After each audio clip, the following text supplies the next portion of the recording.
animals often suffer too in homes where violence resides.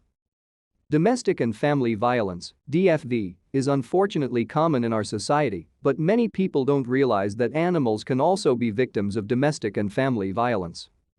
A systematic review undertaken by Australian researchers found that the prevalence of animal abuse in households where DFV occurred ranged from 12 to 89%.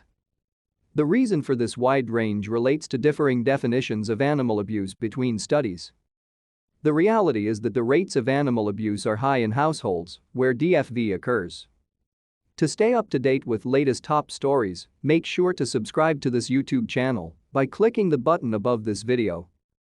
Animal abuse is, of course, an animal welfare issue, and it can be active, deliberate acts of cruelty designed to hurt, or passive, neglect or deprivation.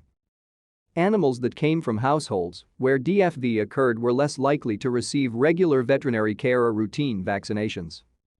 We know that animals can be physically and psychologically harmed by abuse and are sometimes killed by DFV perpetrators, but in the context of DFV, animal abuse is a known indicator for serious risk to human life. Women who reported that their partner had abused animals were more likely to suffer from more frequent severe forms of abuse at the hands of their partner. Perpetrators of animal abuse showed more controlling behaviors towards their partner. In Australia, on average, one woman is killed by a current or former partner every week. Threatening to harm or kill a family pet is one of the 3 highest risk factors for stalking and domestic homicide. A recent study by Domestic Violence NSW found that 48% of victim survivors delayed leaving a DFV situation due to fears about what might happen to their animals if they left them behind. Furthermore, victim survivors are usually very attached to their animals, who are an important source of emotional support during difficult times. It can be very difficult for victim survivors to find safe, affordable, pet-friendly accommodation, often at short notice, and while dogs are the most common victims, any type of animal may be abused, including horses and farm animals. Transporting and accommodating these animals can be logistically challenging.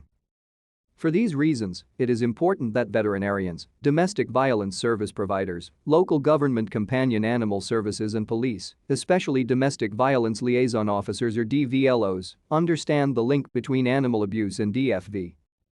Organizations including Lucy's Project, the Australian Veterinary Association and RSPCA-NSW have provided recent resources to train those working with persons who may have experienced DFV to put them in touch with services that can provide practical help for humans and animals.